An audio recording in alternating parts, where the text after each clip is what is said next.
Morning, everybody. Today's workbook lesson 144.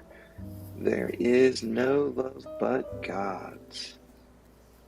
Are we gonna have yes today reading? Are Or do we you going to have? have what, my dear? I mean, are we gonna hear jazz in the background today? I don't mind. I love it, No. but I don't know if it is I'm going to suitable for switch. our Ready? lessons. 1, 2. Back to our normal, regularly scheduled music. Get really used to it. Yeah. It could put us in our lesson mood. Today's workbook lesson 144. All right. I'm going to dive right in.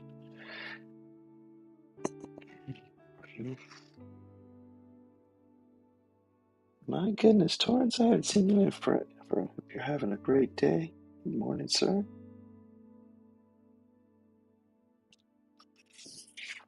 Today's a short workbook lesson.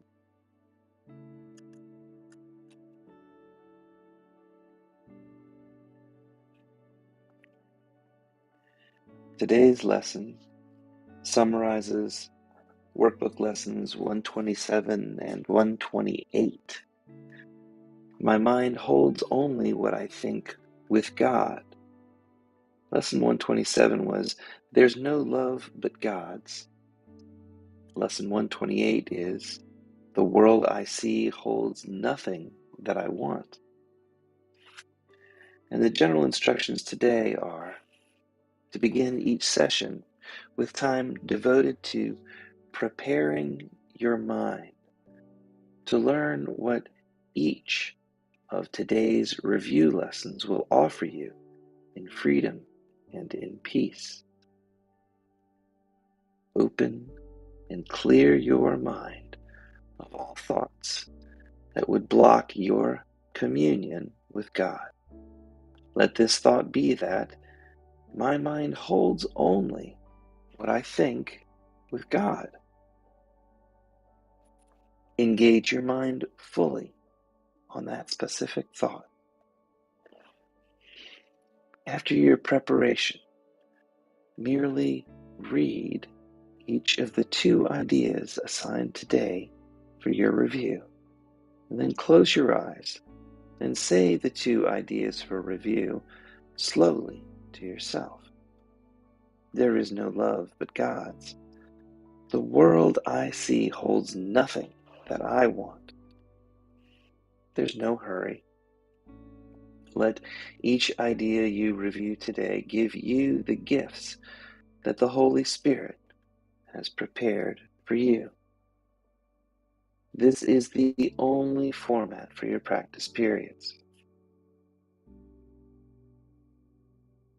Once again, begin with the thought that my mind holds only what I think with God, followed by there is no love but God's. The world I see holds nothing that I want.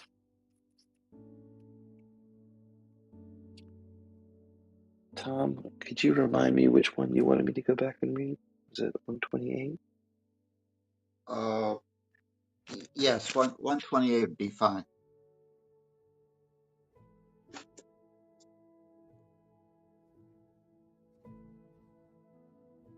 And did you want me to reread the lesson or just the notes?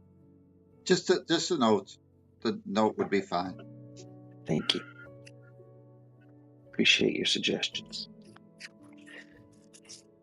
The notes to lesson 120. Oh, look, it's 6:37. I guess I started a moment or two early this morning. Sorry, everybody, if you were waiting on my timing, but we're off to the races.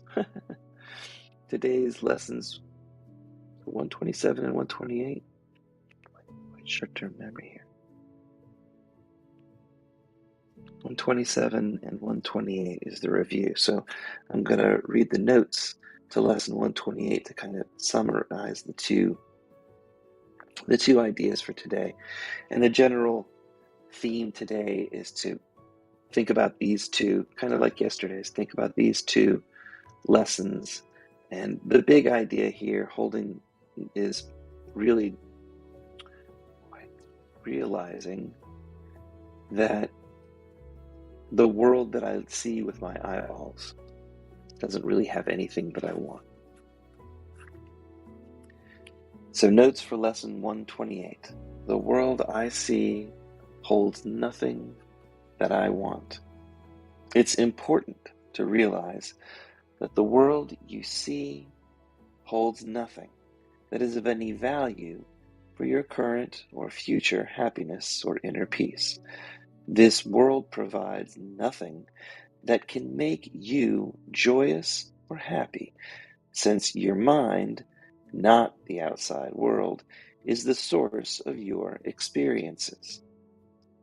By the same token, this world should not be valued as a place that allows you to earn some future reward. But this is far from what we have been taught to expect from this world. Instead, we've generally been taught either one or two viewpoints. One prevalent viewpoint is that happiness is something that comes from outside of us.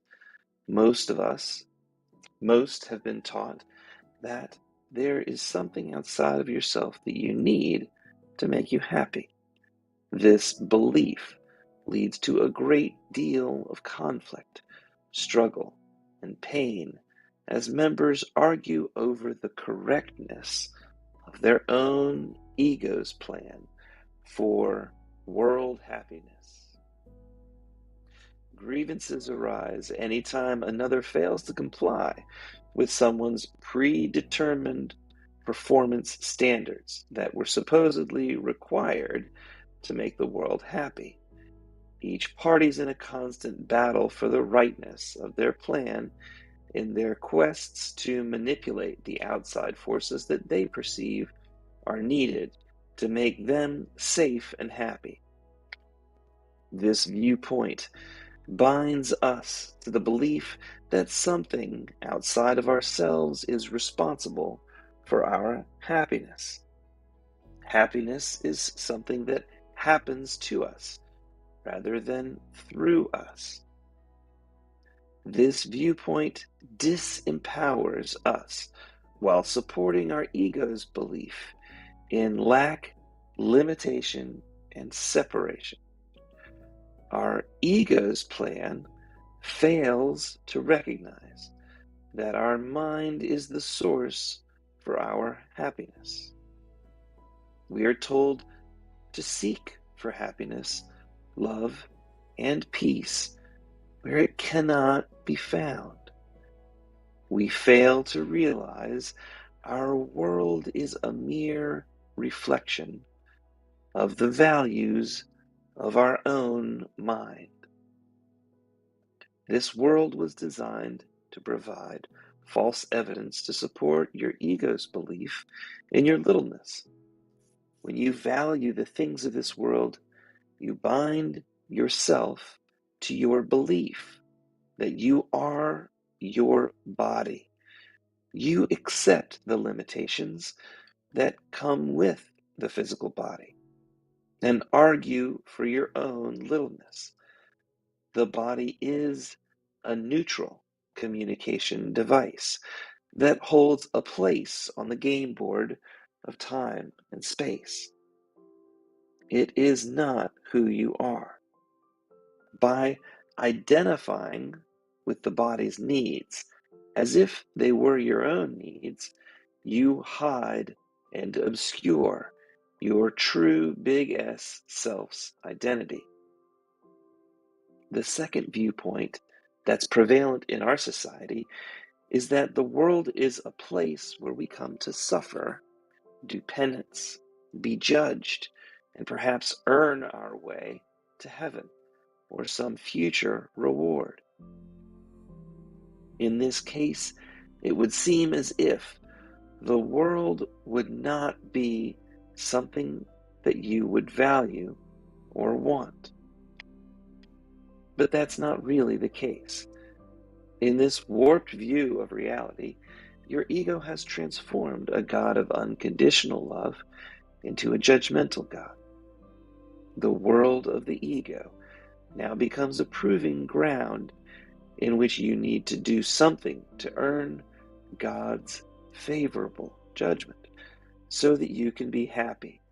In this case, your future happiness rests on your ability to change your world to comply with how the ego believes God would want the world to be.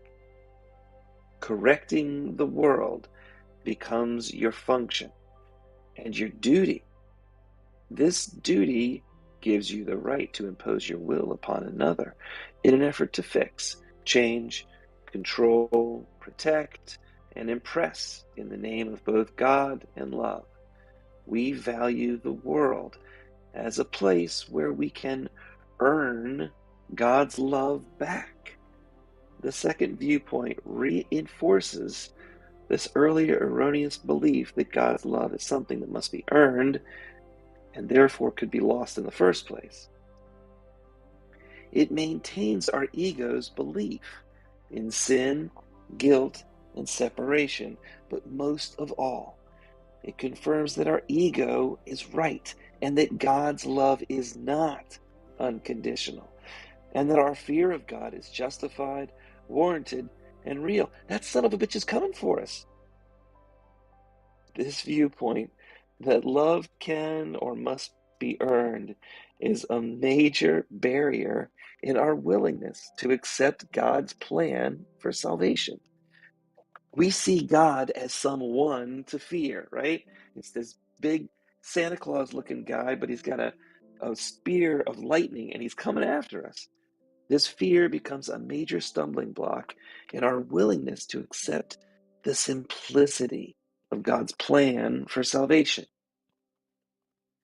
God's plan states that our egos need do nothing to earn our divine inheritance, the grace from God.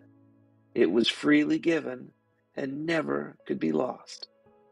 We're simply asked to freely accept the atonement or the at-one-ment or the truth about ourselves, that we're one with God. That is the Christian theology definition of atonement, by the way, that God and man are one in the unity of the idea of the Trinity. We're part of that. But accepting this truth is impossible as long as you believe this world could be either the source for your happiness or the place where you have to earn your happiness. The world is not a place that can make you happy or rob you of your inner peace. It's not a place where you come to do penance so you can earn some heavenly reward or make God love you. It'd be a terrible place if it was. This world is not even really a place.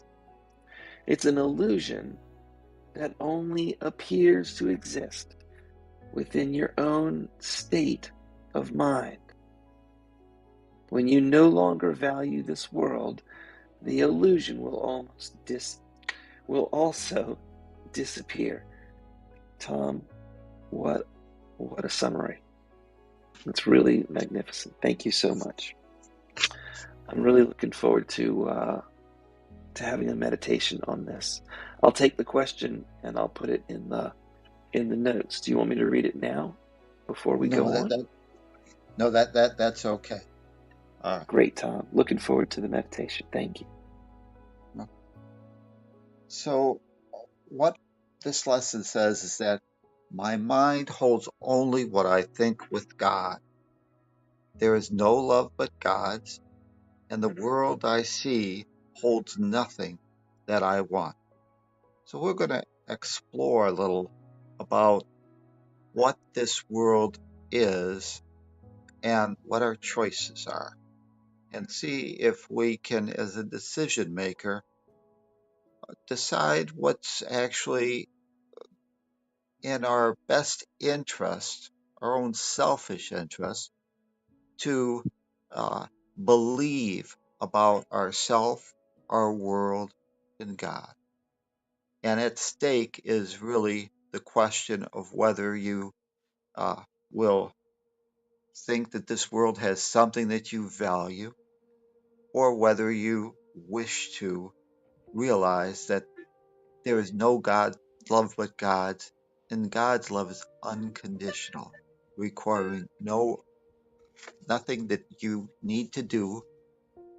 All that you have to do uh, is just open your mind to these beliefs and accept the love of God. So let's get in a comfortable position, whatever that might be for you, so that we can try and look at these things and listen to the voice for our own inner peace, the voice for our happiness, and the truth of what we really are. So, as you get into a comfortable position, being it sitting, lying, uh, feet flat on the floor, lotus position, half lotus, whatever, but just get comfortable so that we can start placing our attention, our focus on what we really want, which is the inner peace that we all seek to live and be what we truly are. And so become aware of the breath as you move energy in and out. Look at that body as a pump that allows us to associate with the dimension of time and space, one of the many dimensions that the quantum physicists are telling us is out there. And as you breathe in, realize that you're breathing in into the body, the life force, the energy, the prana, the ki, whatever you want to call it, but it's the love of God. Energy in, and just release all of the body's fatigue, all worry, as you just relax and start moving that energy through the body, up the back of the spine, over the crown chakra, down the front of the body, back of the legs, up the legs, and just circulate that energy for a few moments. And as you do that, watching the energy flow through the body, place your attention on what you perceive to be your essence, which is your spirit, your uh, area of individuated consciousness, wherever that center might be it the solar plexus, the heart, the third eye, wherever you perceive your center to be. And as that center is unlimited spirit, just move that spirit above the body, and we're just going to rest there for a moment and expand outward and see down below the room, your house. And as you lift up above the body, start seeing the continent and the world, the little blue planet, and just rest there, looking down at the planet, and realize that this world that we perceive is a world of perception. It's got the dimensions of up, down, depth. It's got the dimension of time. which is the fourth dimension. And the world of perception is a world where we perceive duality. There is us and something that is not us. And that world of perception, the fifth dimension, is the dimension of beliefs. And the Course in Miracles says that God didn't create this world of perception, that we created it. And the world of perception is our beliefs. So let us just, as we just hover above the world, let's just start looking at our beliefs. And this exercise says that we really have two choices. We have the choice for the belief in separation, lack, limitation, that we could be something other than the oneness of all that is, that we could be a body that has to earn some salvation because we've been a sinner, and that God has somehow been turned into a God of judgment. Or we can accept the truth. And as we look down upon the world, it becomes probably apparent that we're not the body, that we seem to be much, much more. And just start examining the choice that we're given in this world of time and space and beliefs, the world of perception, the world that our beliefs have created. And as we rest there, let's draw our attention on two beliefs, two thoughts. One, the thought that you are not part of the oneness of all that is, that somehow you have done something that could cause a God of unconditional love to withdraw that love. And as we rest above this world, we look about us, all that we see is light, unconditional energy, unconditional love, and that ultimately we are light, and that love and light energy is the true reality, our essence, part of that oneness of all that is. And as we rest in that knowing, we again look and think of our choices, our beliefs that we make. And as we just draw our attention and look around and see the expanse of the oneness of all that is, kind of lose our focus on the world of perception, become aware of the other dimensions that are out there, the dimension of truth, the dimension of reality, that we are not a body. We are part of the oneness of all that is, perfect, whole, and complete,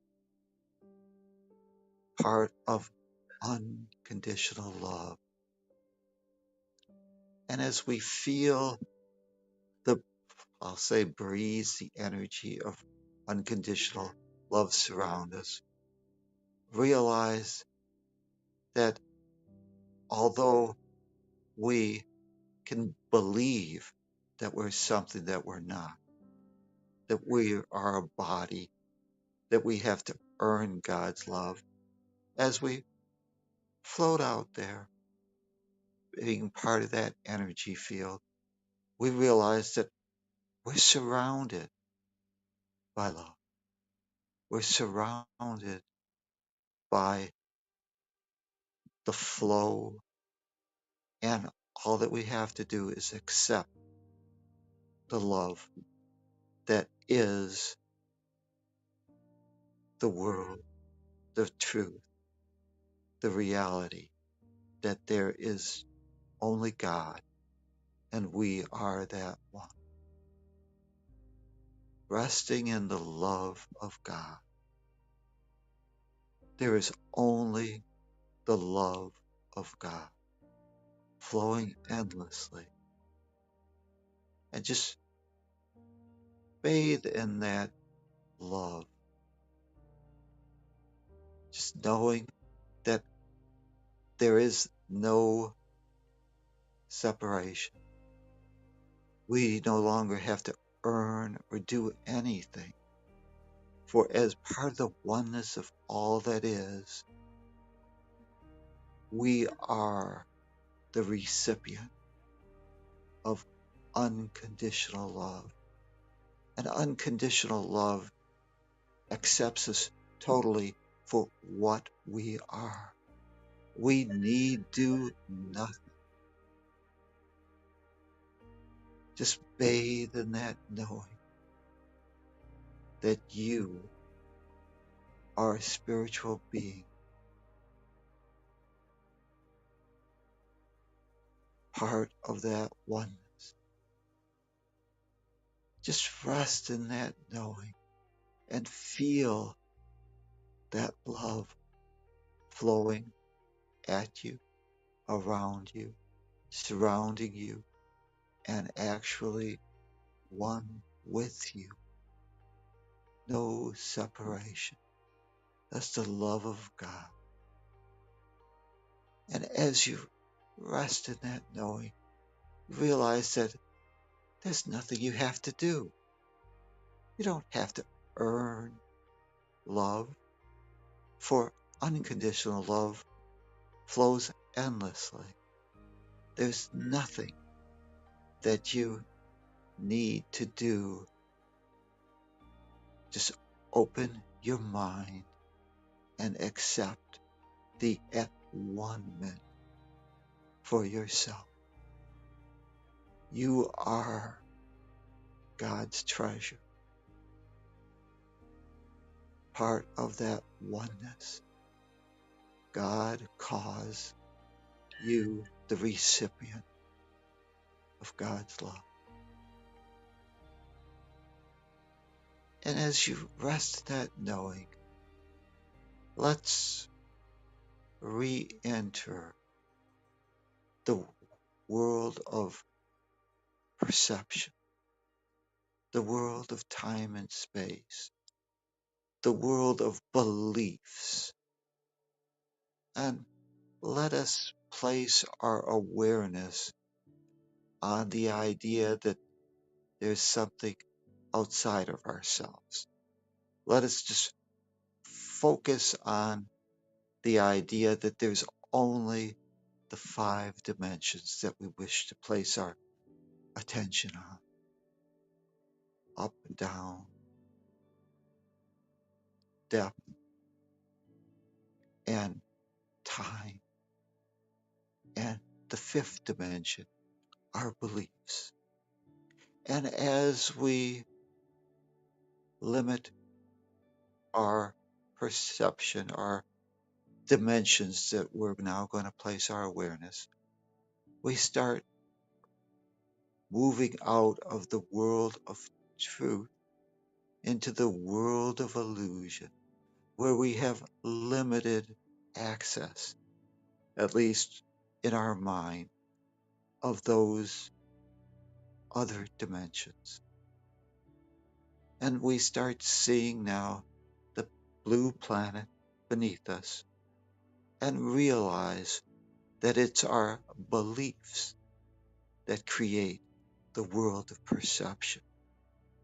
and that even in the world of perception, we could choose for the belief that it's based on the truth, that we are not the body, we are a spiritual being having an earthly experience of time and space, and that our beliefs create and reflect the world of perception.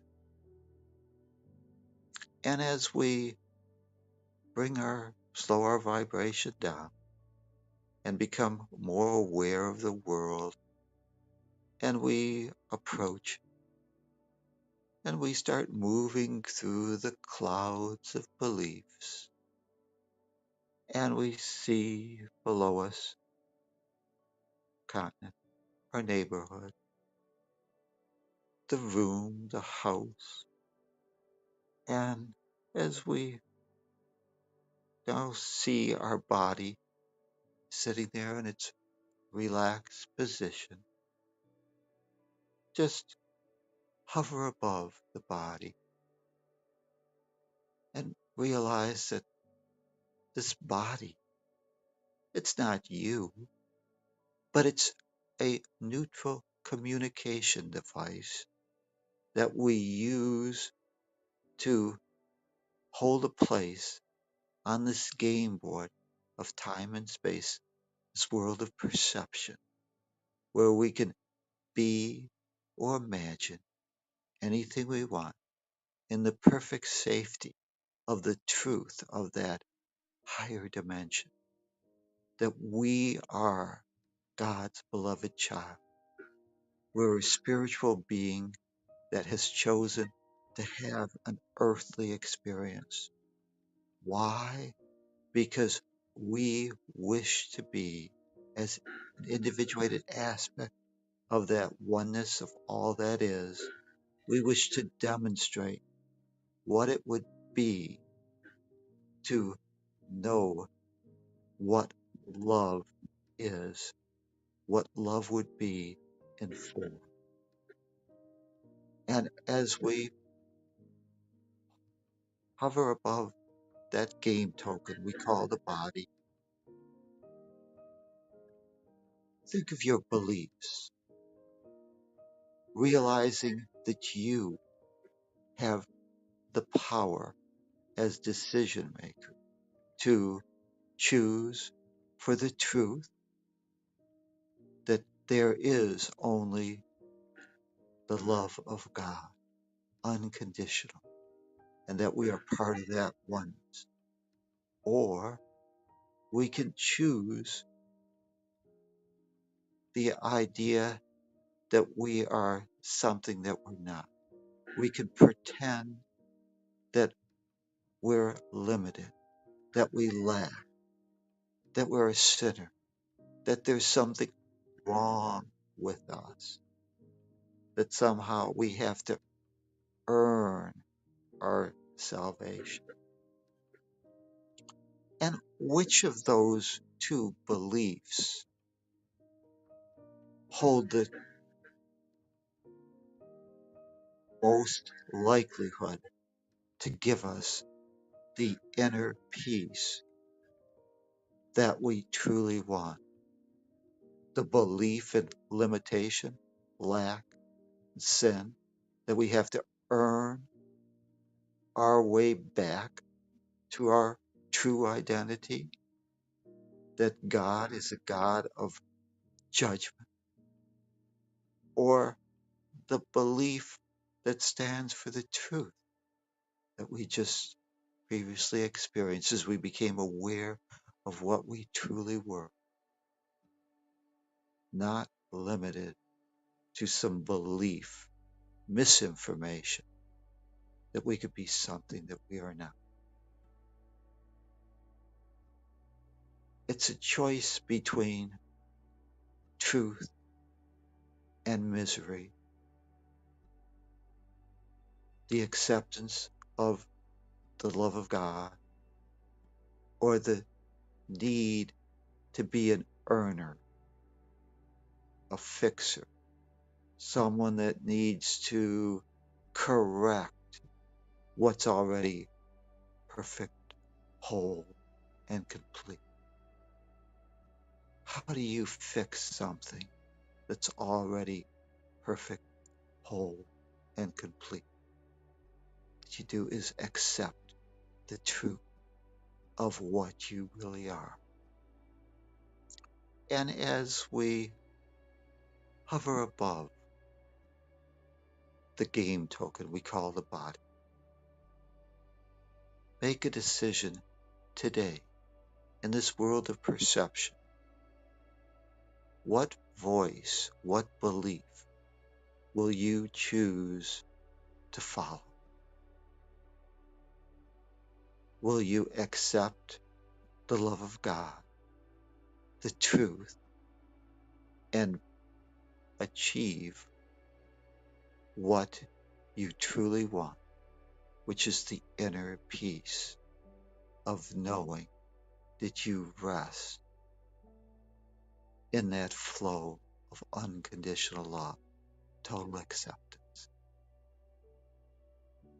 And as we make that choice for the truth, that only God's love is what I want, and that this world of illusion holds nothing that we want because we are perfect, whole, and complete. Realize that today you can make the choice to demonstrate that truth. And even in the world of perception, you can demonstrate being love in form, knowing the truth that you are a spiritual essence. And as your essence now re enters the game token we call the body, just familiarize yourself with that game token, knowing that it's going to be your communication device where you can choose to be and demonstrate what love would have you do. And as you become aware of the breath, start moving that energy through the body as you reconnect to that day game token. The love of God in, all thoughts of separation out. Energy in, all of worry, fatigue of the body out. And as you breathe in the energy and the love of God, and you circulate that around the game token we call the body, realize that the body is an instrument that can serve you well on this game board of time, space, and beliefs.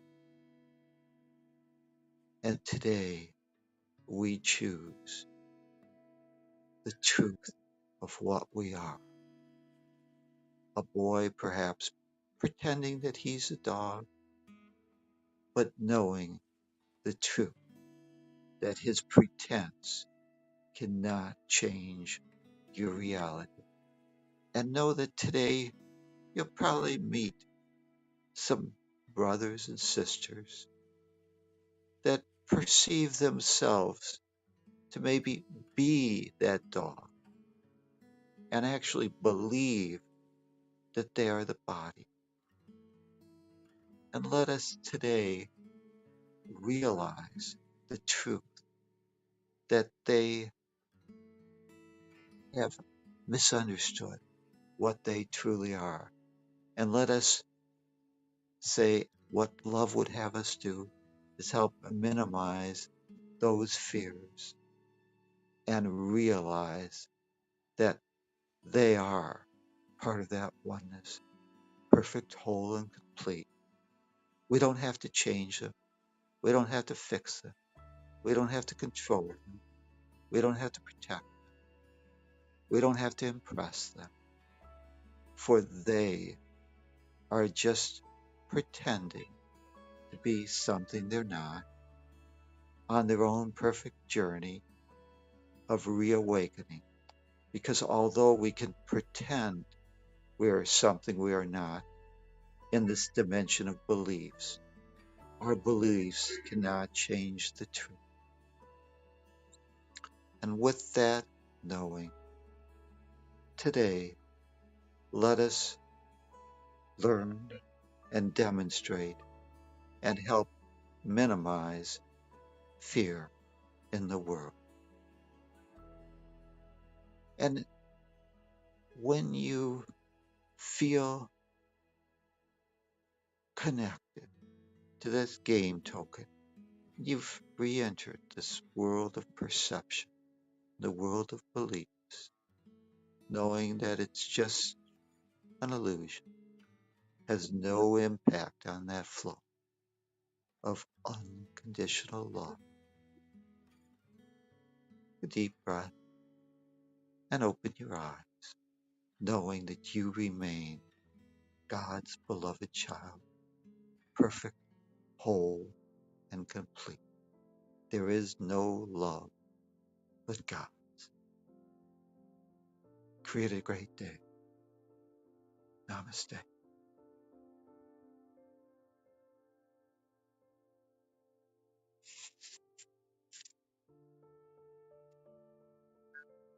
Thank you, Tom. That's wonderful. Appreciate that. Walk back through the lesson today. So set up some reminders for yourself. Make it easy to come back to this lesson 144 today, about every hour. Come back to these thoughts. My mind holds only what I think with God. There is no love but God's. The world I see holds nothing that I want.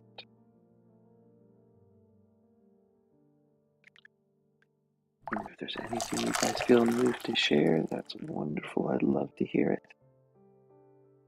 Thank you all for joining us. If anybody down in the audience would like to come up, I'm going to turn off the hand raising and open it back up. Everybody's welcome. Come on up, Louisa. Good morning, good morning, good morning.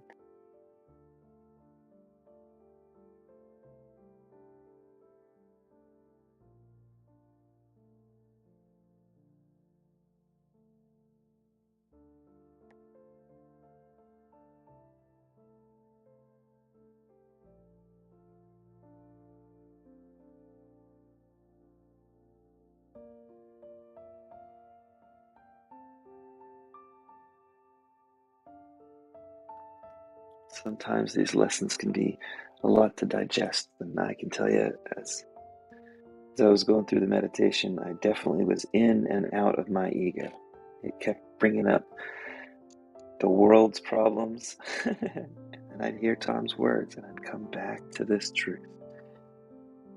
And the lessons sum it up really, really succinctly and well. The world holds nothing that I want. There is no love but God's. I know one of the things that's one of my challenges in this life is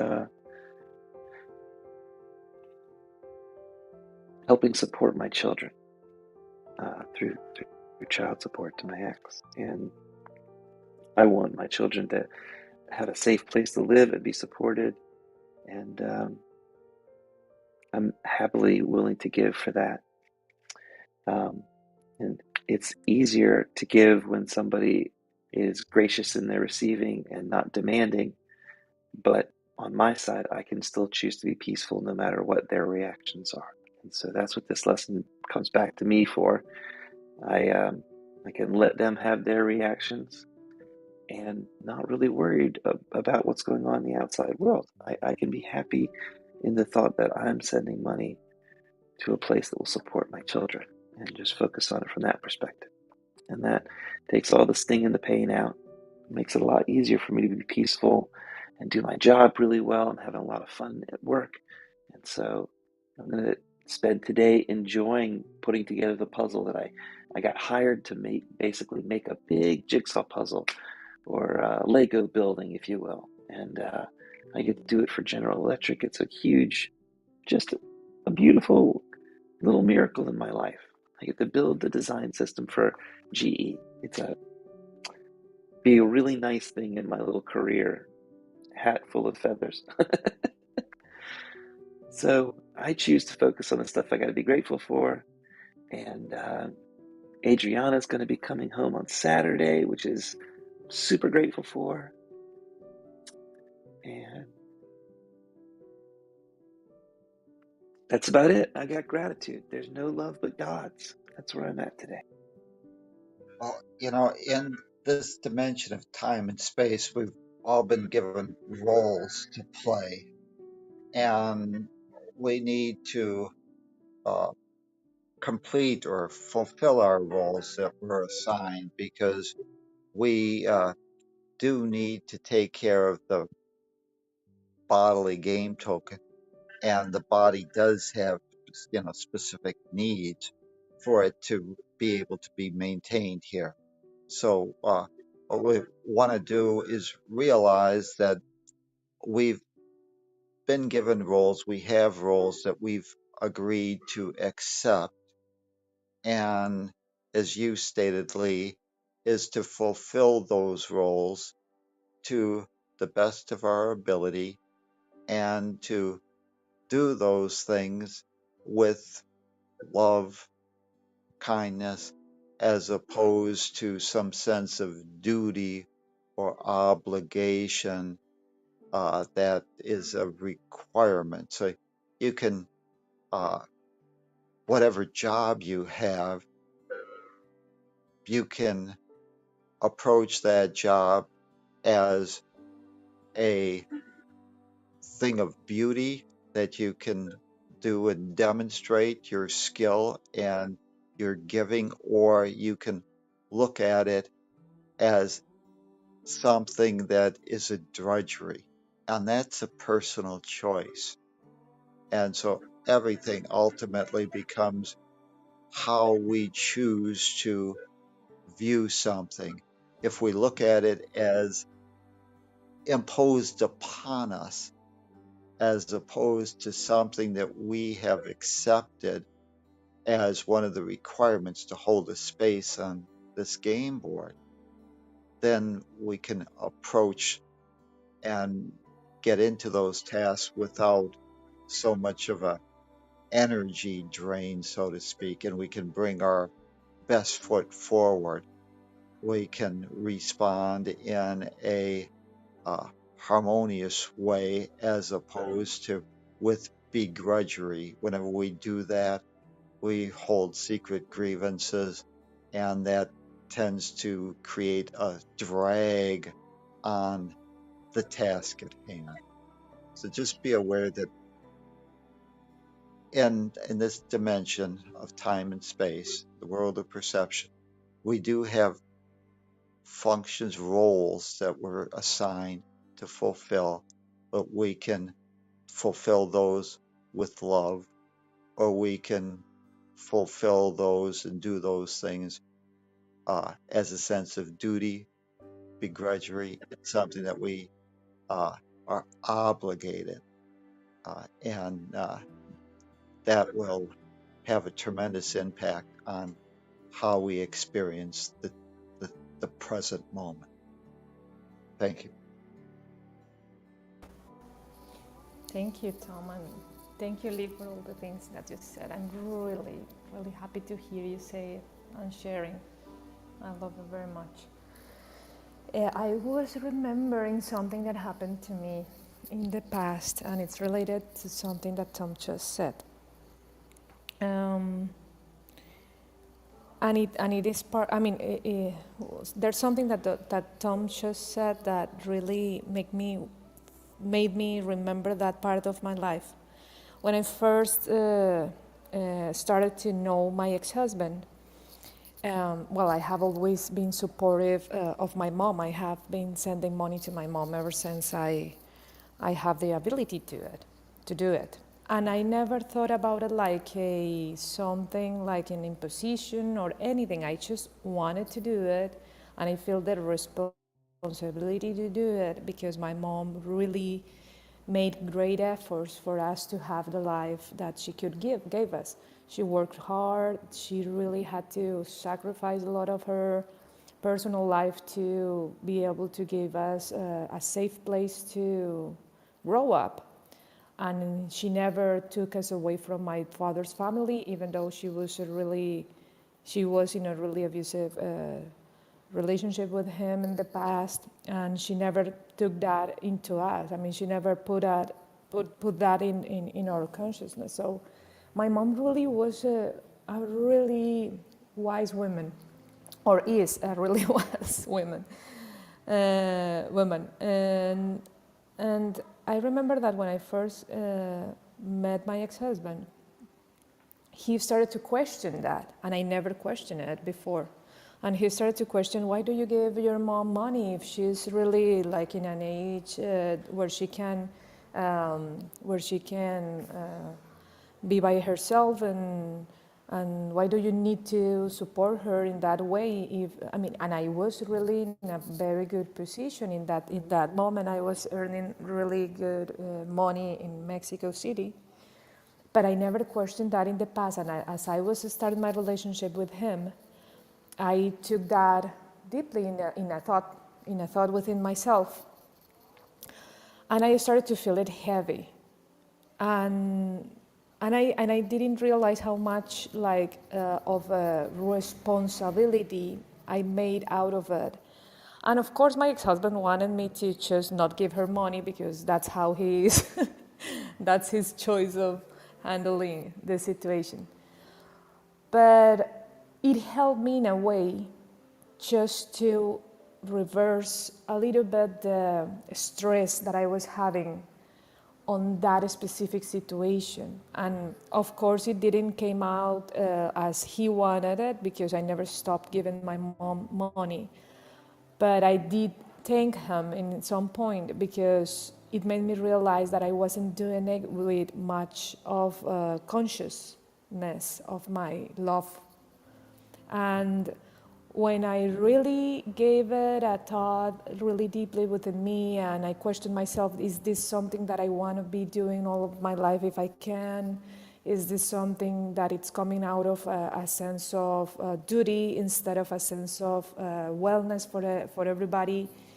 And of course, I got my answers within me, and I started to just fight back the questioning from my ex-husband, and it got to a point where I have to just stop him and said, you know what, this is not something that you are allowed to question.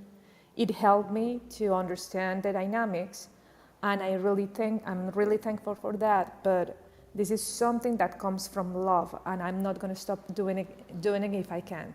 If I can, my mom will always have my support, and for me has never been such a great heavy weight, but I was doing it out of a sense of duty instead of a sense of love. Sorry, one moment.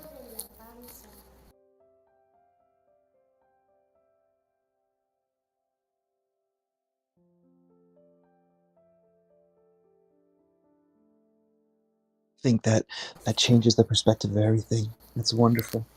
Yeah, it's something I wanted to share that because, of course, if we are understanding that we are always talking with ourselves in some form, in some metaphorical form, what he was saying, it was something that came into my awareness because I was starting to feel it like a duty instead of something out of love, and of course it helped me, but there's some parts of our lives that are questioned by others, and we get to choose if we follow that path or not. It's almost like you made a little stream to head in that direction, a little stream of love that headed off in that direction, and he gave you the opportunity to stop up that stream and make all the water go in another way. Yeah. But you decided to keep that stream of love open, and I think that's absolutely the right thing to do. I meet with my dad every single morning here, and I'm so happy to share that. It's a blessing to me, and it was one of the most frustrating things in my last relationship, that the significant other didn't want to be in a relationship with their parents. And it's happened for the last several relationships. And it was a new, wasn't in my first marriage. So it was a new lesson that I kind of had to learn, that if somebody's got a problem with their parents, then there's probably some more problems that they got to deal with on their own.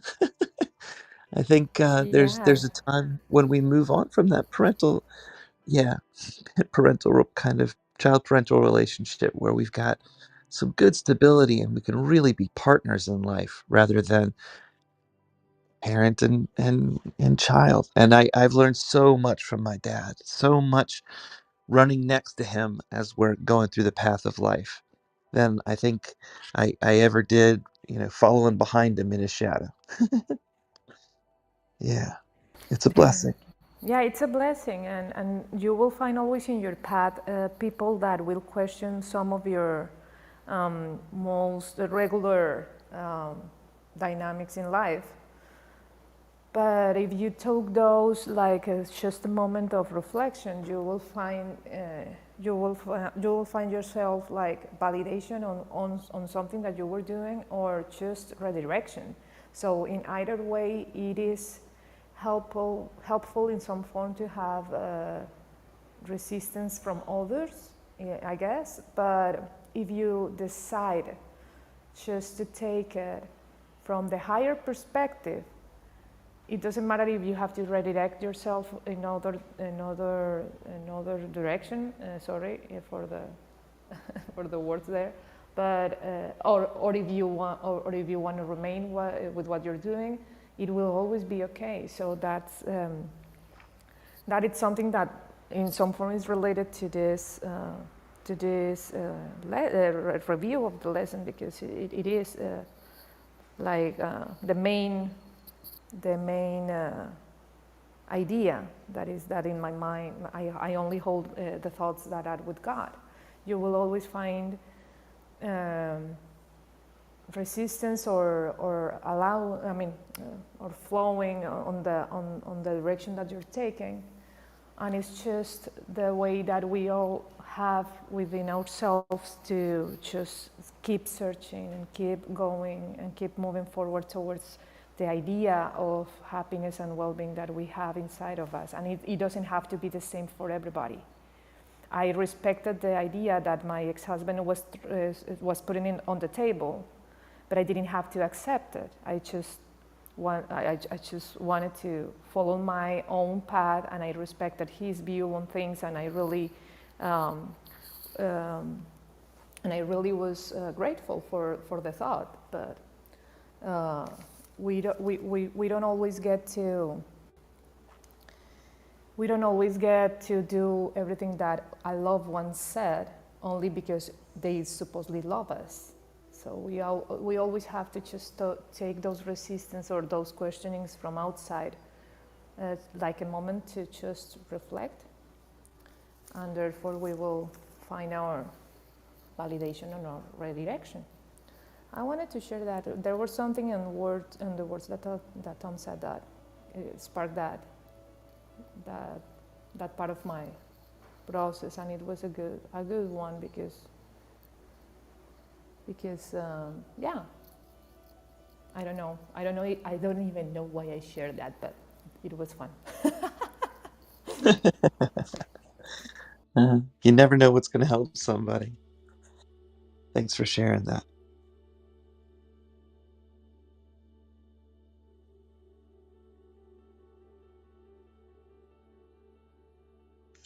A lot of times it's uh, our action is the same. I mean, like Lee's going to write his check for child support or whatever that is. The action is the same, but it's the why we do things that makes our life so much different.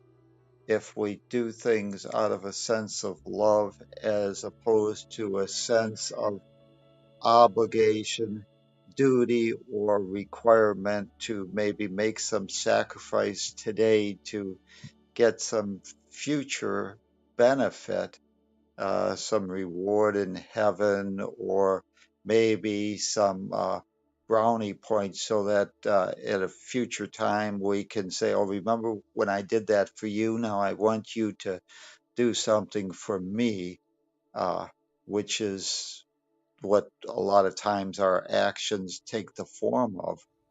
Uh, that creates a lot of drag on our energy, and it ties up that energy circuit where when you do things for love, you're in the present moment, it's done, and it's recovered, and the cycle is complete. There's no need to uh, say somewhere I need to, because the law of the ego believes we only give to get, that somewhere I've got to keep that energy circuit alive and plugged in, uh, with that idea that somewhere I've got to get something back. And so we're not uh, having that energy available to be in the present moment. So love is a completion. Uh, it's an activity. We send out energy. It's the cycle is totally complete. It comes back to us in the form of feeling right, of demonstrating what we truly are. When we give to get, the cycle is not complete. We tie up that energy circuit and we place it into having to keep it alive. If it's a grievance, we keep it in the past to bring up into the uh, future moment. If it's something that we believe that now we have going to get a reward later on, we keep that energy circuit alive to call it forth in the future. But it's no longer free to be available in the moment. So we're walking around today in the present. The only time is now, and yet we don't have a full bank of energy circuits to be able to engage with the present moment because we've got so much tied up to this idea of giving to get and wondering when the getting is going to arrive. Uh, Thank you. Yeah.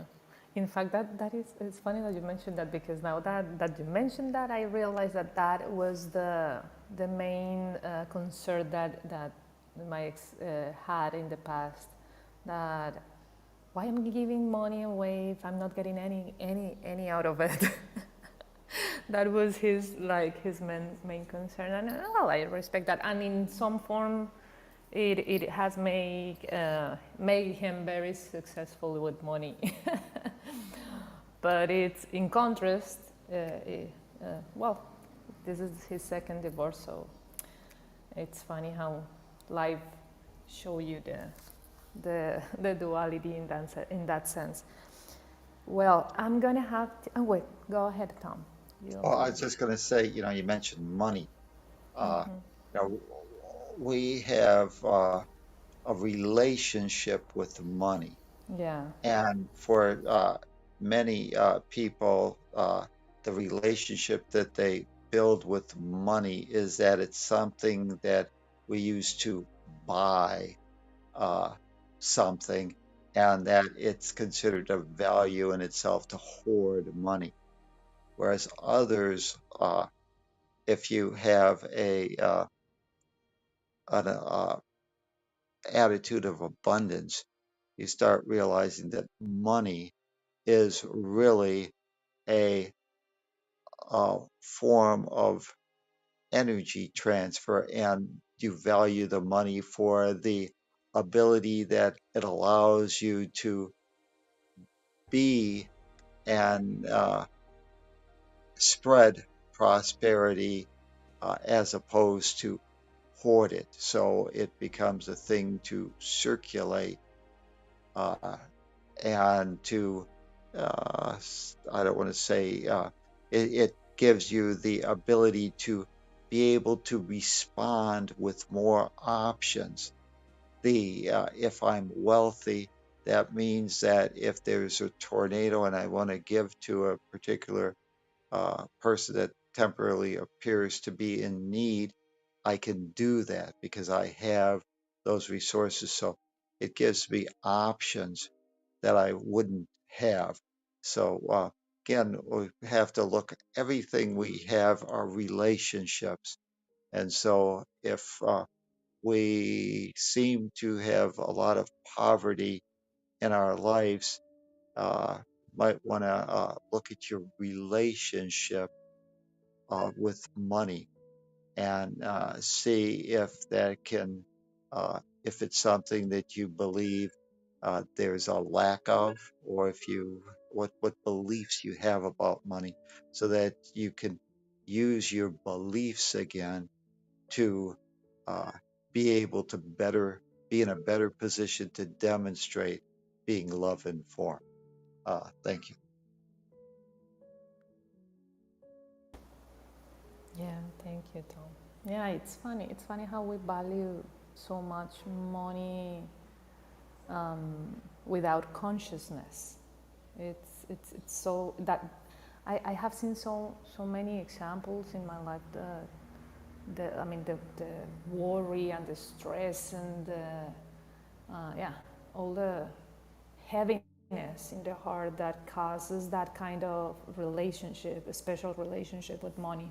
It is not about disregarding money or saying like it doesn't matter. No, it is for our reality. It is something that is useful, but it doesn't support the like the essential. It's not essential for the true self, right? So when people is far away from their spiritual side, it's really, for me, it's really like sad to see how much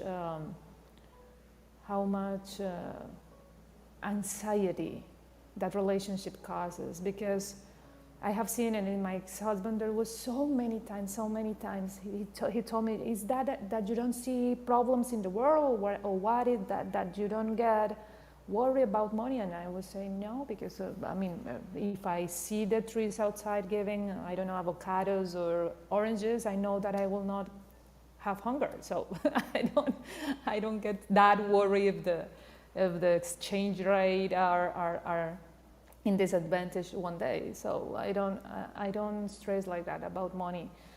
I was really more like driven for other, to other things. I have always in my life experienced that if I follow my passion or my curiosity or my hunger for knowledge, that will bring me money. That has been like the dynamics with my relationship with money. So it's like not get attached to the money, because the money will come if you are working with your higher self in the heart and in your passion, with your talents, with all that you have as a human being, as you believe that you are a human being. So it's funny.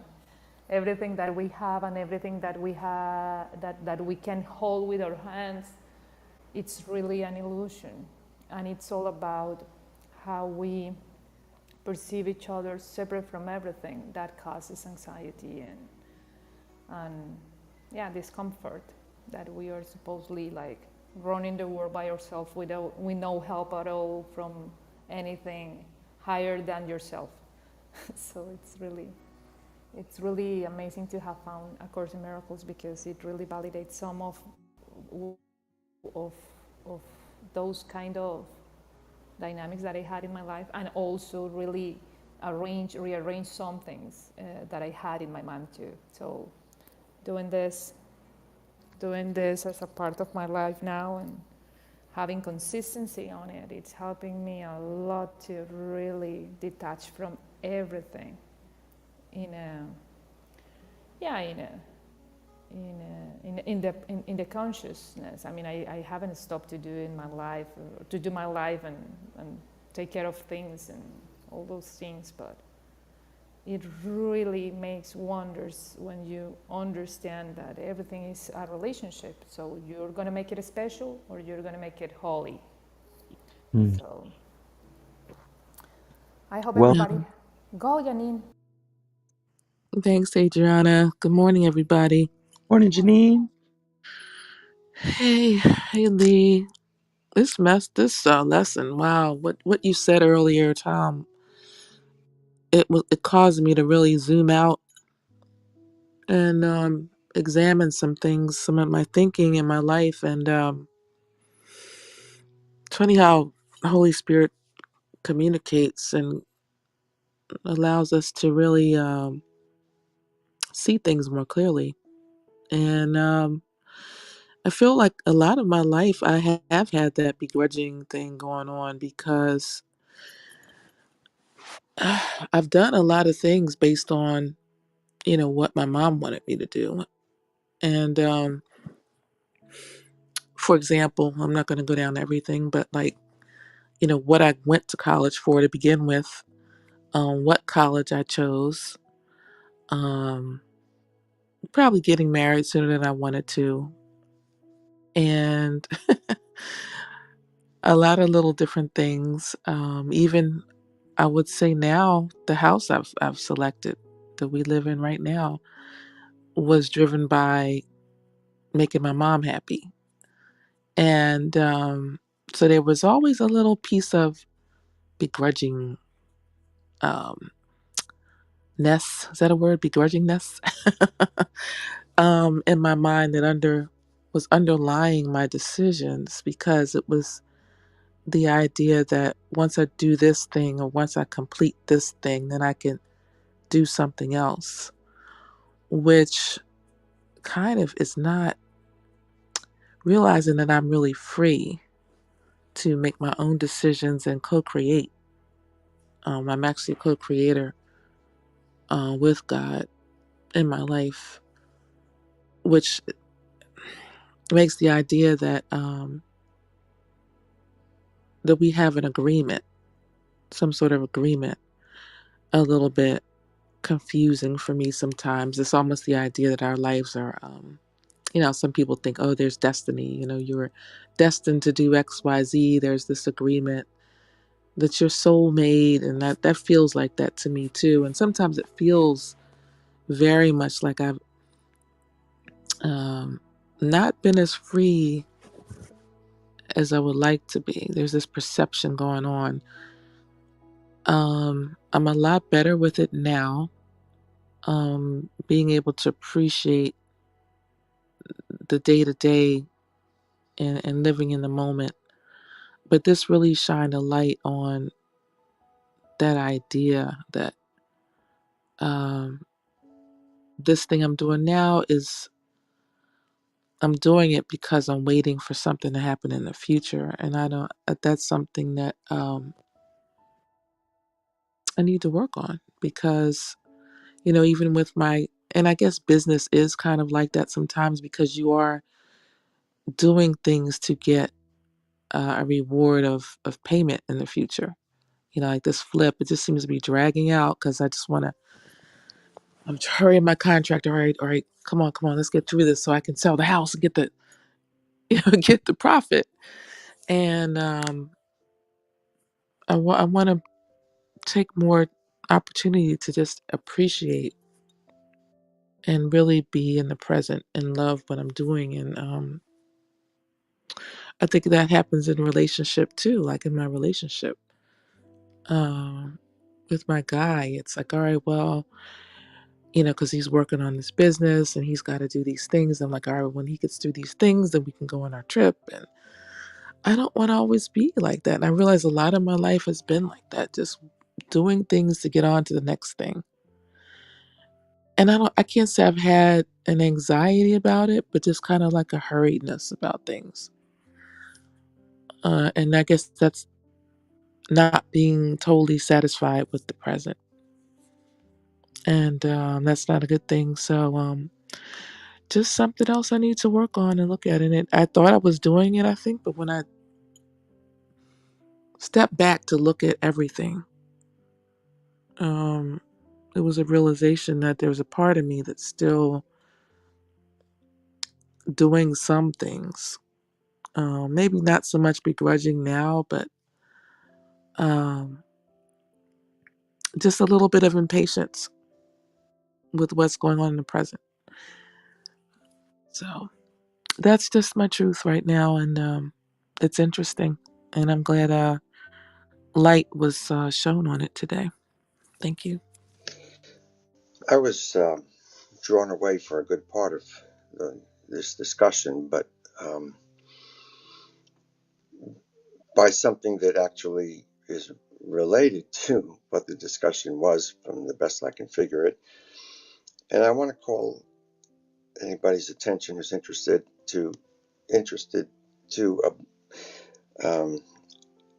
a unity minister was considered one of the best, if not the best.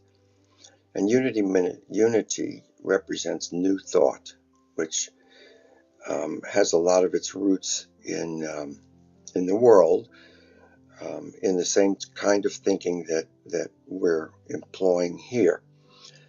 And Eric Butterworth was just about the most famous one, and he lectured in Carnegie Hall. He passed away about 15 years ago or so, but he wrote a book called Spiritual Economics, and I bought it many years ago. It's all full of green and yellow and red marks and all kinds of stuff like that. And I heard, I heard what we were talking about, and uh, I'm going to just read something briefly to you and see if this doesn't kind of hit the nail on the head.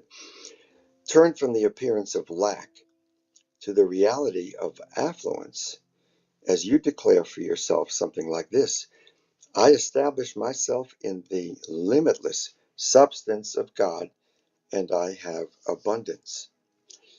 It's a profound realization. But remember, these words do not become true because you affirm them.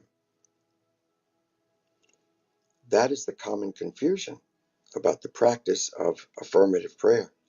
That if you speak words of truth over and over, you impress them on your subconscious mind, and thus they become true for you. They don't become true for you because you affirm them.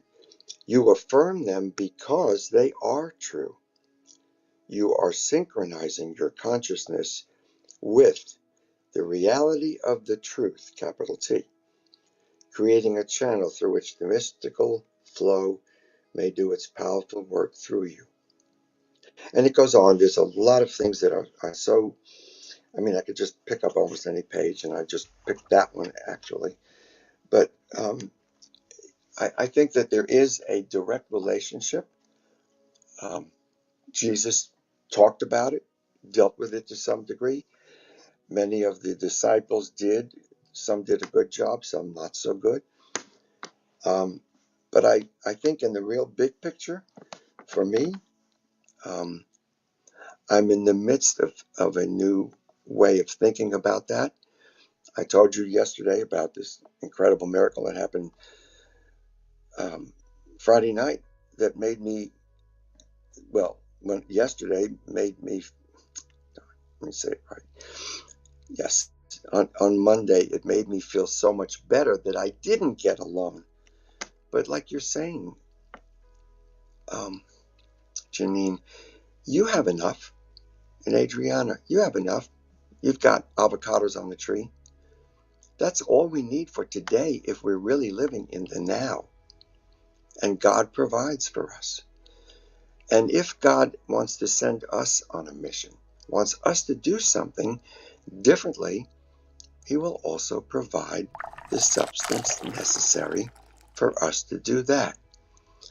I thought I was going to have to do this little secret trick and so on and so on. It made me feel terrible in the end, until I felt better when I found out it didn't work. And now I'm open to the continuous flow that never was stopped except in my own consciousness. I thought, oh, I can figure this out. My good old ego came up with a great trick. Didn't work so well. All of this is about all of this. What we learn here, there is no love but God's. That love is what provides everything for us. If we're swimming in the water and we're a wave, we are still part of the ocean. And we have all the water we need at that point to keep on swimming. And we have everything we need if we focus on what's important. And this series of review lessons, there's 10 of them. Everyone starts off the same way. There is no love but God's. And the author of this book probably meant to emphasize that point. And so I just throw that out for you and for me, saying it out loud. It's on record. I'm going to let the love within me provide all the finances I need. Period. Thanks. I need to pull that lesson out, Bob, because I studied spiritual economics with Pastor Greg Stamper in Mm. Celebration Spiritual Center. And, online over during the COVID time, he was going over that book. And I need to pull out that lesson. And I guess we always have opportunities to do better and to grow more. And I take this as an opportunity to just delve deeper. And yeah, thanks for bringing that book up. It's a really powerful book. And It's just another, this whole deal is just another facet of our lives that we haven't yeah, really understood yet. There are people who have made a fortune and their egos are just flourishing and telling them how great they are. And they walk around with a puffed up chest and they want everyone to know how much money they have because they can do this and they can do that. All of that's wonderful, but what are they doing to help people who are starving? Why is there anybody on this planet who is starving if someone has billions of dollars? No one should be on this earth starving. There is an imbalance. Simply that. And all we have to do today is check and see if we're out of balance. And if we are, we know what to do. Come listen to Tom. I do know Tom. what to do. That's right. But And for oh, duality and go for ahead, Adrian. spirituality too. Tom owns that mountain behind him. You didn't know that, did you? Well, I wanted to add really quickly that, yeah, I do Yes. have everything I need. And you're right about that. I mean, all the time. I have everything I need. There's no need to rush through anything and worry and feel like I have to move on to the next thing or I have to make this deal happen. And because you can get swept up in that when you're in business. Absolutely. Um, it's really easy to do when you're listening to these gurus and you're in this group and that group and they make you feel like, oh, if you're not doing this now, you know what, you're not doing enough. And I'm thinking, oh my gosh, maybe I'm not doing enough for my business. I got to grow it. I got to do this and that. And that just causes anxiety within me, Sure. which I don't need. So, And all anxiety goes away the more we live in today, because that's all we have anyway. So there's a match. I'm going to live in today. It's all I have. That's great. If I'm worried about the future, that's the reason I can get pulled into all kinds of strange thinking. Oh, I've got to make this money by then, and which is what happened the other night. I've got to make this money by then so that I can make that money by the next point, the milestones, and all this stuff, all this planning and stuff, all keeps us focused on everything but what's in front of us. But you know what? If I have lunch today, I will eat the lunch that's in front of me. I can't eat the lunch from the future. I can't eat the lunch from the past. That stuff is rotten by now. All I have is right now, and I'm okay right now. If I stay in that focus, everything I need will come. And if I am given, as I said before, some task, some mission. It's always a spiritual thing in today's vernacular. Then the money will be provided. And I'm watching that. And I'm living today. That's my plan for the rest of today. So thank you very much. It looks like Tom just stood up and vanished into the. For those of you who have the Zoom picture, and you'll see it on Facebook, he just turned around and walked right into the mountain. he vanished right into the You mountain. did. It's amazing. Well, He's that's what not. it looks like anyway. I know. It just looked like that. Anyway, I'm glad to be here.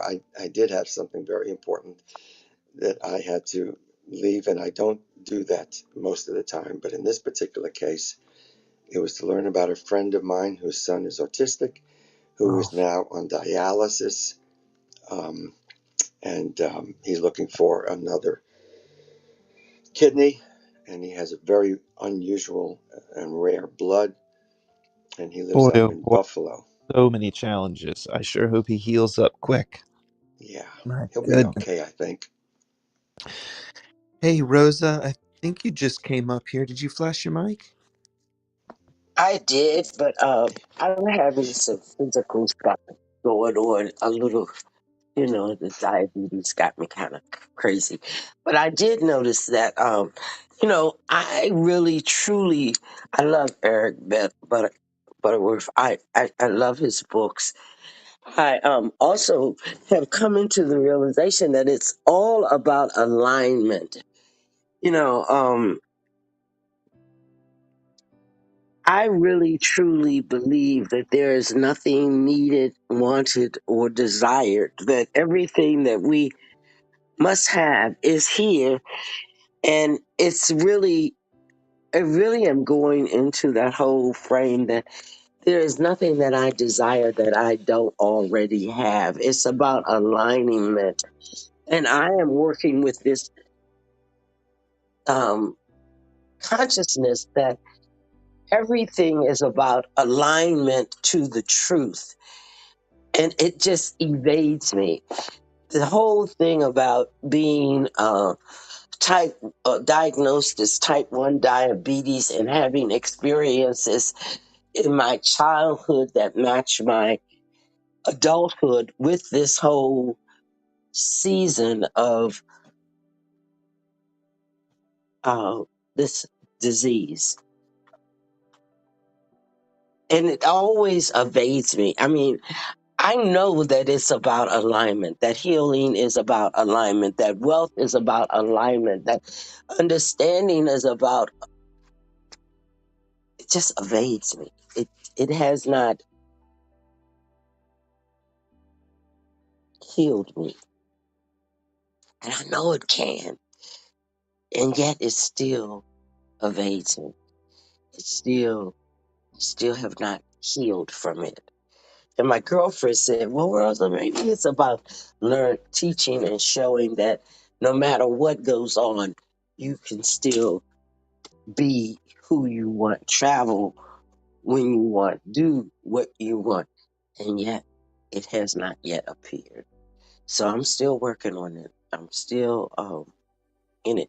I, I used to do all kinds of lives and videos on YouTube, and I have all the equipment to do that. And yet I don't want to. It's just, I don't want to sit still, but I don't want to move like I used to move, you know.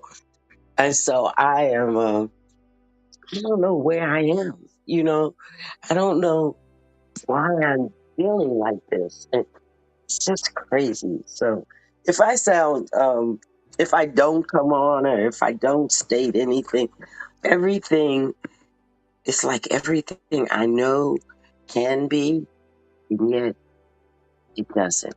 So um, I will continue to search. But I found the truth, and I don't understand why it doesn't want to do what it's supposed to do. What am I not? What am I to do? So anyway, that's where I am today. And guess what? And the world is showing up as such. I have not been able to get online. My internet is gone. I realized that there's some things that happened in 21 that I did not notice, and now I'm noticing it. So my outside is beginning to, and I have to fix this because I can't go down this hole much longer. Help! Is what I say. Help! In the book by Eric Butterworth, God is the source of a mighty stream of substance, and you are a tributary of that stream, a channel of expression. Blessing the substance increases its flow. If your money supply is low or your purse seems empty, take it in your hands and bless it. I can easily picture myself, if I didn't have the money, for example, some cash that I thought I had in my wallet, I was not blessing that wallet at that moment.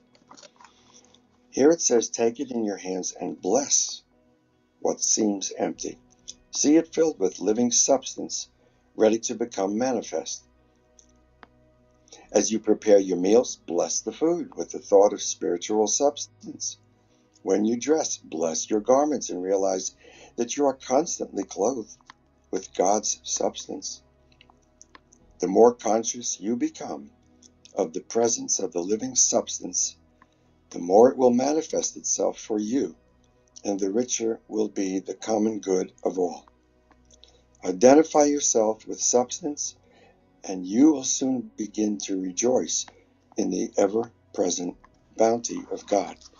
There is no question in my mind that Eric Butterworth, that book was published in the 1990s, long after our book that we read every day. There's no question in my mind that he dipped into A Course in Miracles, because I can remember so clearly something that he said in the pulpit as the most important thing I ever heard him say. And I heard him say it so many years ago at the very beginning of my looking into A Course in Miracles. And we read it just the other day. God will not forgive you because he never condemned you in the first place. You don't need forgiveness. You just need to remember you've never been condemned.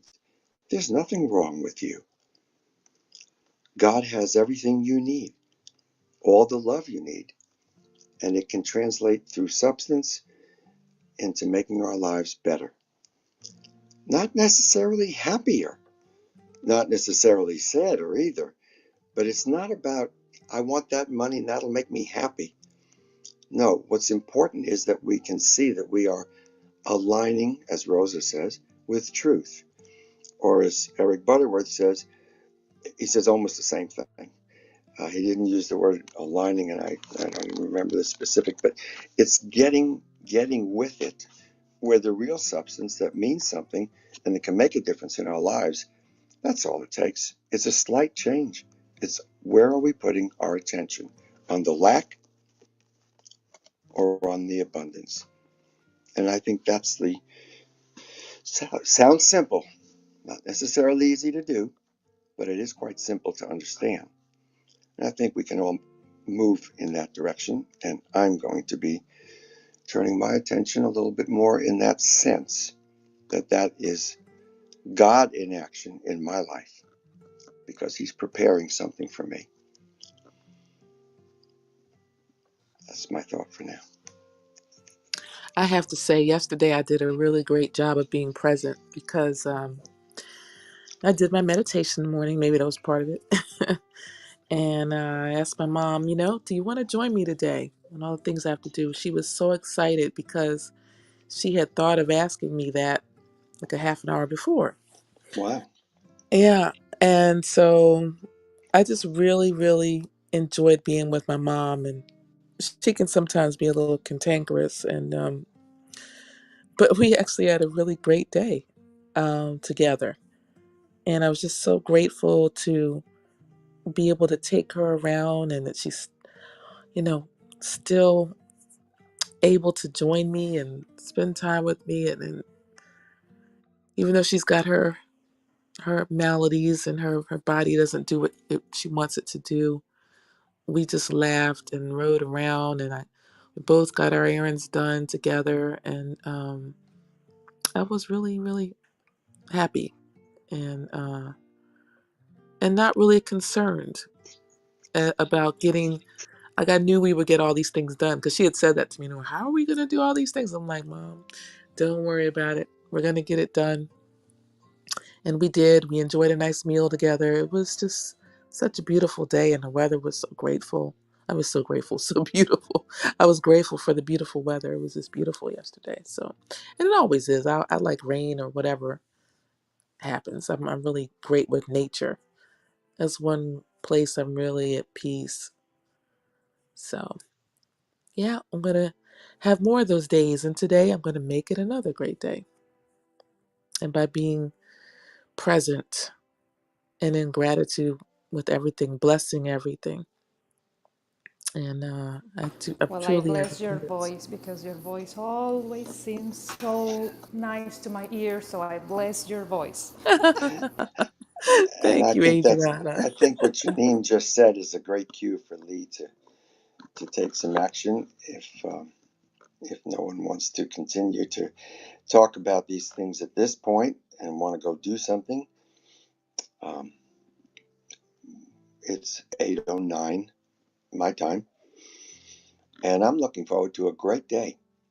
In fact, that guy that I had been talking to called me back and said, the guy that I wanted you to call, he's on his way. He's on his way to you. I said, oh my goodness, that's fast action. So things are good. Things are looking up. And I'm going to keep And let's looking up. bless the kidney of that little kid that is in need. I bless that Yes, kidney, the one that he has and the one that he's going to receive. absolutely. If anyone knows anyone who actually would consider that, it's O positive is the blood type. And that's all I know. I just found that out, 20 minutes ago or so. He lives in Buffalo, but it doesn't matter where he lives. So I'll mention that, and that's all I have to do. God takes care of the rest of it. Have a great day, Dan. Thank you. You too. Bye, Bob. Have a great day. All right, y'all. See you soon. Bye. I thank you for everything. It's Rosa, I am where you are right now. I also have all the the tools and the YouTubes and the cameras and the mics, and I just not. I don't want to be there everywhere every time. I just want to be me, and I'm rediscovering that. And Here, this here. morning with the ego. Do you hear me? Yeah. Yes, you sound good. It's just because I'm at the doctor. So I cannot speak very loud, but um, the meditation this morning, it was just perfect at the perfect moment about the perfect, whole and complete that we are, and my partner is a perfectionist. So when I mentioned the word perfect, he gets very nervous. And I said, but it's okay. Everything what you are doing is just great. Yeah, it's good, but it's not perfect. And I said, of course, it is perfect because it's you. It is already, but he is in his body, totally, fully, very, Oh, I love that. very in his body. And I am just trying to. I don't want to change him, of course, but I just want to show to take all the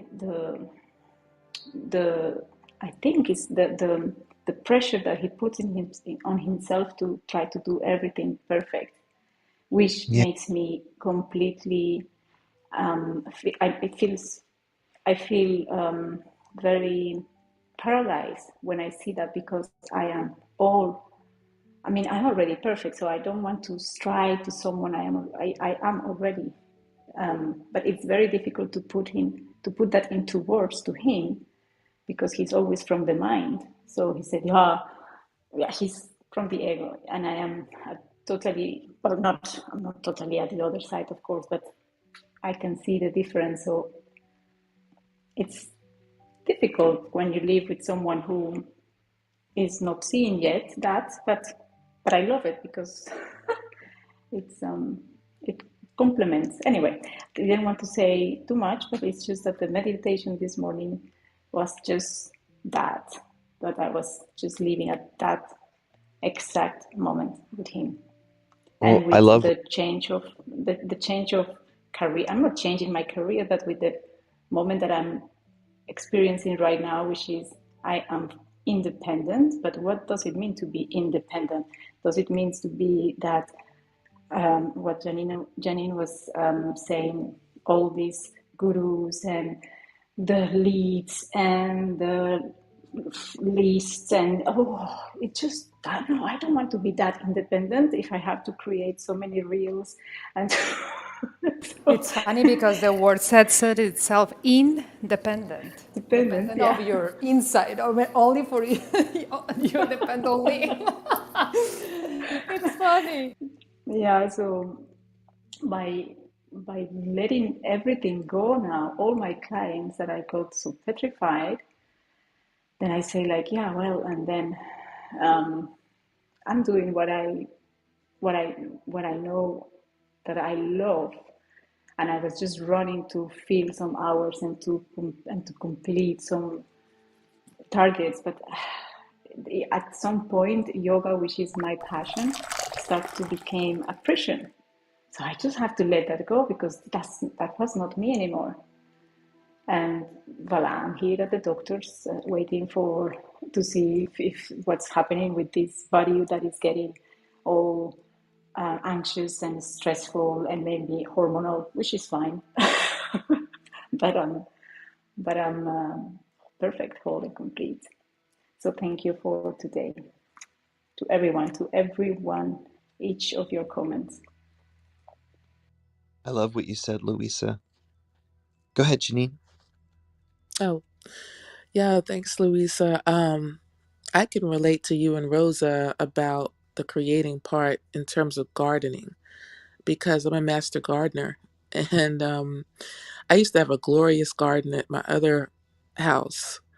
And it just seemed I wanted to have create another garden here at my new house. And it's just been, I have everything. I have the garden tools, I have the seeds. I recently had my handyman create a light setup in the basement so I can grow the seeds. I still haven't put the seeds in. I'm like, what are you doing, Janine? Why haven't you done this yet? And I just didn't feel like doing it. So there they sat. I brought some new plants, and the poor plants I brought last year died in the garden, some of them in their pots. Oh, it was so sad. And I thought, why aren't you doing this thing you know you can do? And suddenly, actually, it was yesterday. I'm not going to say yesterday. I decided, you know what? I'm going to just do something every day. I'm not going to have this idea, I have to create new beds and I have to do all this massive designing of the garden and, you know, nothing big. I said, I'm just going to do something small to move me in the direction of getting the garden that I want. So I just started doing little things. And lo and behold, the garden is starting to come together. And I don't know if that applies to social media or not, but it was helpful. And it's like I'm gaining momentum in that area, doing more and more. And maybe just that will help, just doing something small. Because I think sometimes we think we have to do everything or do something grand, and then we get paralyzed and do nothing. So maybe that's part of it too. But that was my thought on that. It Thank you. is perfect. Thank you. Thank you. And I am not a gardener at all. My partner is, but it's now he has to be just busy, busy, busy. So he just create a garden in 2 weeks. It's like, and everything Wow. is like Impressive. yeah, it's yes, it's then I don't want to go to the garden, to relax, because it's like everything is so fixed where it should be. And it's beautiful, but it's yes, and I will take that on the step by step. Indeed, I have to, now that I have the studio at home, I just stay there, and it's going to be okay while I am working for my passion. And thank you. If I leave, it's because I get called to get into the